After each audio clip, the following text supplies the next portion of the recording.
First up, we're going to be heading to a unique Q&A with Nicholas Callaway. He is the son of the founder of Callaway Golf. He's going to talk through a fascinating book he wrote about his father's life. We're going to do some Q&A, catch up with him, and that's going to be a great way to start off the weekend here at Horseshoe Bay. I would. I should. Sure I could. Yeah, I would. Y'all did. I'm gonna.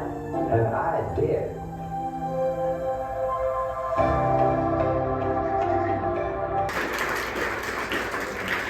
I never met anyone who understood more about the practice and the spirit of the game than Nicholas Callaway. Yeah. There was a Bertha, and she was a member of the German, the Kaiser's family in 1911, but the club was named after the largest World War I cannon, the Dicky Bertha, because it could shoot a ball farther than any other instrument, and that's why Ely named it the Big Bertha.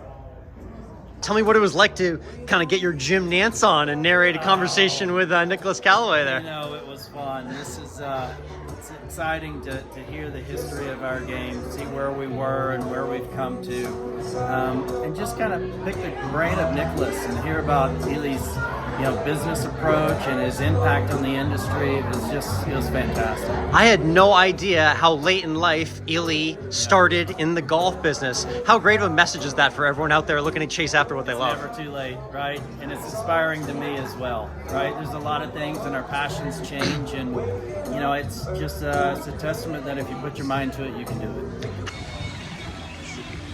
Really cool discussion there. Now we're going to head over to the bar, going to meet some of the other media members that joined us for the event, and we're going to get some cocktails to get the weekend going. This is the 18-hole putting course, the whitewater putting course. That is real grass greens right there, only found at Horseshoe Bay Resort. This is true luxury for golfers. For the pod. Oh! Now it's time for the Golf Academy. We're heading down there, but first things first, before we do anything golf related, let's get stretched out.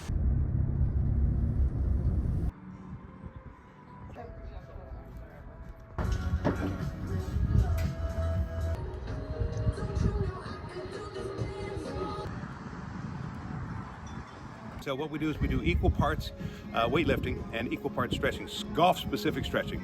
As you get older, you start losing distance, in part not just because you lose strength and muscle mass, although we certainly do, but because we lose range of motion. And what we're trying to do is dial back the clock a little bit, get some of that lost range of motion back, and enjoy it at the same time. And this is something for everybody, because I'm someone who considers myself pretty active and I try to keep myself stretched, but you taught people a lot of different ways to stretch specifically for golf and being out there on the golf course, correct? That's right. And the most important thing is to make it scalable. We have all these different weights. Two people can be, who's super fit can work out with someone who's not very fitness oriented at all by using different weights, different types of stretching, all these sort of things that we tailor to the individual inside the setting of a class. And so people who come to the resort, there's regular opportunities for them to come here to the academy and get a stretch and work out in before their golf day as well, right? Absolutely. Every Tuesday and Thursday morning at 8 o'clock, we get our stretch on with this peak performance class. All right, we're fully stretched out. Now it's time to check out these awesome top tracer bays and the brand new state-of-the-art Callaway Golf Academy here at Horseshoe Bay Resort. The secure in your hand is to grip the top.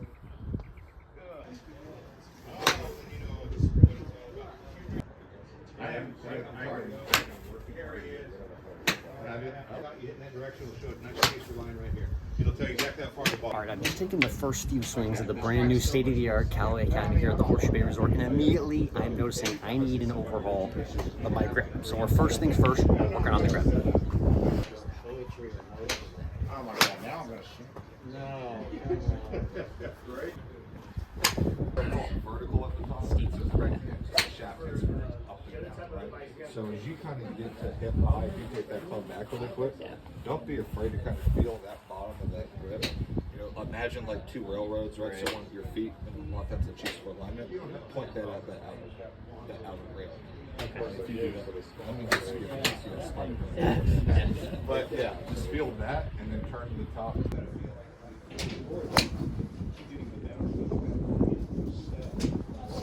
I did Anytime you have a golf club, you want to feel like the sound that that thing makes happens beyond your left foot. So it wouldn't be this. Where did that make sound? I want that sound to occur over here. One of the other things at this academy that I'm just learning now is about acceleration and the timing of it specifically. You can have acceleration in a golf swing, but it's all about when you accelerate that makes the results.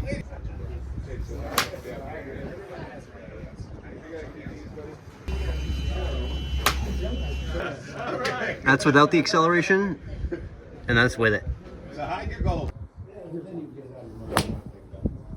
annoying to watch him with all of his go straight. I mean, I haven't seen him miss one yet. That's the bad thing about a good golfer, right? Yeah, my numbers stink though. Just look at my carry, it's just horrible. My stats are horrible. I have no ball speed, I have no swing speed, I have no carry or anything. All right, we just wrapped up the clinic with Bobby Steiner at the Horseshoe Bay Academy, and now we're gonna head inside for state-of-the-art technology with covered bays.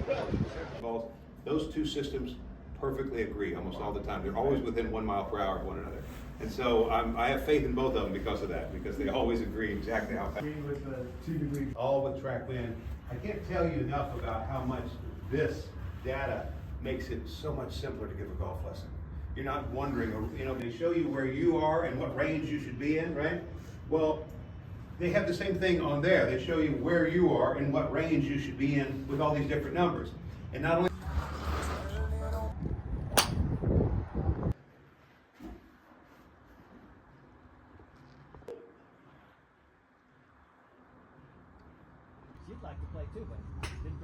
All right, we're here at the brand new state-of-the-art Callaway Golf Academy at Horseshoe Bay Resort with the one and only Nicholas Callaway. Nicholas, what are your first impressions of seeing this beautiful building? It's state of the art. It's so impressive to see the facilities. Actually, I've never seen anything quite like it. It's amazing. And in terms of the Callaway brand, you tell an amazing story of your father's life, everything he did before Callaway Golf, during and after. What do you think Ellie would make of seeing technology and Callaway Golf fused together here at Horseshoe Bay like this? Well, Ely was a great innovator technologically. Of course, the company invented the Big Bertha, which changed the game of golf, and he believed in using innovation to enhance the experience and pleasure of the game for the average golfer. So he would be thrilled to see this. One fascinating story you told last night as you're promoting an unconquerable game, which we'll get to in a moment, is the origin of the term for the Big Bertha driver. Yes. Please explain to our audience how that name came to be for the iconic golf club. Ely was great at naming things in all of his businesses, and he came up with the name Big Bertha after the World War I cannon, which could shoot a ball, ball farther than anything else in history. So he applied that to the driver because of the improved length if you hit it well, thanks to the oversized club head. Love that. He came up with the name. Everyone hated it, including myself, but he knew that it was that the product was going to change the game of golf, and that Big Bertha gave it a great story to tell, and he was a great storyteller. Very cool. So let's take a look at, again, the book is An Unconquerable Game, the story of Ely Callaway.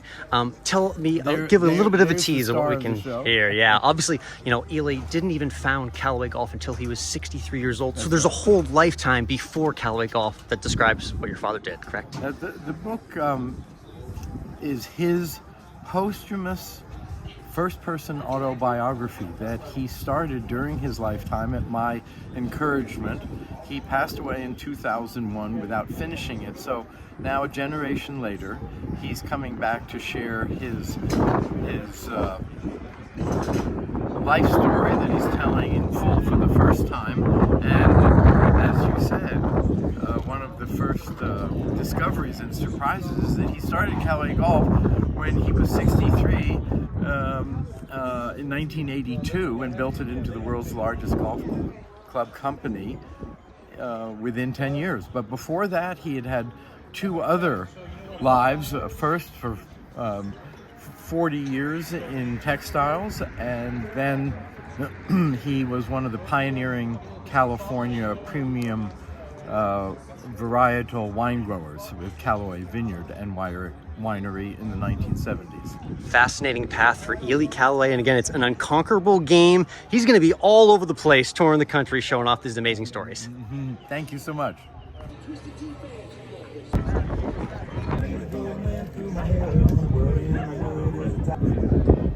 Are we a club with golf and lake and pools, or are we a golf club? Anthony, it's official. We have the Golf Academy. We're not talking about it anymore. We are a golf club. I'm so excited. You know, Bobby and I have worked together for many, many years, and I remember the conversation when I was recruiting him to come here from California. It really starts at the foundation on a project like this of getting everything right, and he's the one that started that off for us. So thank you, Andrew. We hope you'll enjoy it, and thank you for having us. Thank you. Thank you. Let's get up.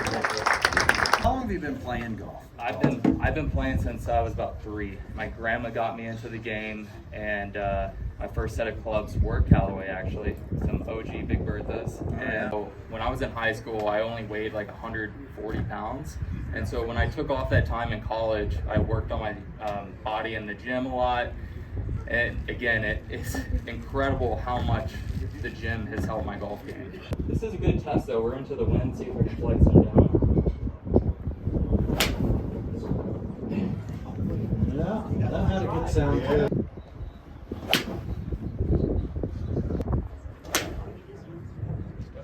You know, starting that transition, I like watching guys like Xander Schauffele, who's another one, Cam Young. Yeah. Those guys are just getting their right gear, and it just helps get the club in the right position. Everyone talks about getting, oh, you need a shallow, you need a shallow. It's like if you're transferring your weight properly, a lot of that takes care of itself. Yeah.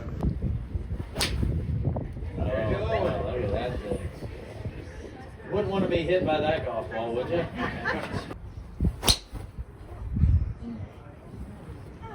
Well, good news is no one's hitting balls over there.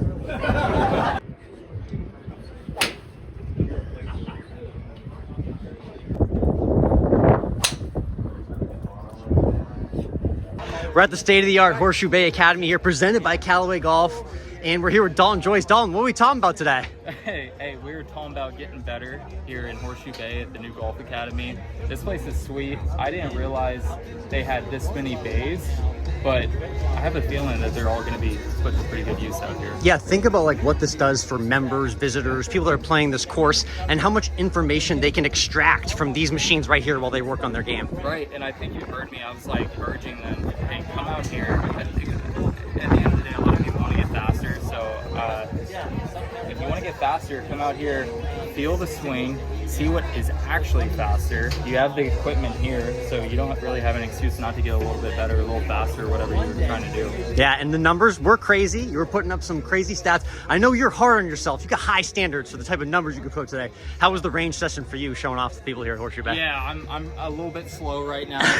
Coming off of a bunch of travel. Yeah. I'm usually a 195 ball speed guy, and so a little bit slow, but it is one of those things. I got a tournament coming up in a couple days, and I'm sure I'll be ready to go by then. Nice. I know we heard a lot about the Callaway story and Ellie founding the brand, his son Nicholas here, representing the brand Callaway. It seems like you had a lifelong bond with it. How does it feel to actually be, kind of endorsed and supported by them in your venture in golf? Yeah, I'll tell you what, to be honest, I used to play this game whenever I was in junior high school with my friends. Like, we'd sit around the cafeteria table and we'd say, if you could be sponsored by any clothing brand, what would it be? If you could be sponsored by any club company, what would it be? And we would all have our reasons for why or why not, and it was pretty cool. I'm doing what I said at that lunch table, 10, 15 years ago, so it's kind of a pinch me moment. Dalton Joyce living his dreams. Yeah.